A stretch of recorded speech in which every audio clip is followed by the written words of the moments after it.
নমস্কার। আজ আমি আপনাদের সঙ্গে ঐতিহাসিক একটা ইনফরমেশন শেয়ার করব। চলুন আজ যাব গঙ্গার ধারে।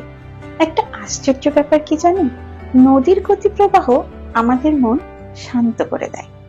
কেমন উল্টো ব্যাপার না? তবে কবিদের জন্য এটা একদম আদর্শ জায়গা। কিন্তু এই গঙ্গার ধারে বসেই একজন ব্রিটিশ সাহেব আমাদের একদম অন্য রকম একটা চিন্তাধারা দিয়েছিলেন। 1931 সালে ডালরিম্পল হে বৈদ্যুতিক তারের জন্য একটা ভূগর্ভস্থ ট্যানেল তৈরি করেন। ভাবতে পারছেন কত বছর আগের কথা? তিনিই প্রথম বলেছিলেন যে দেশ স্বাধীন হবে আর ভারত নিজের প্রযুক্তিতে গঙ্গার তলদেশ দিয়ে টিউব রেল বানাবে। আসলে ব্রিটিশরা মেট্রো রেলকে টিউব রেল বলে। 105 বছর পর সেই স্বপ্ন কিন্তু বাস্তবায়িত হয়েছে। মেট্রোর ছবি আর ভিডিও তোলা নিষেধ, তাই দিতে পারলাম না কোনো কিছু। কিন্তু আপনারা তো সবাই মেট্রো রেল দেখেওছেন, জানেন।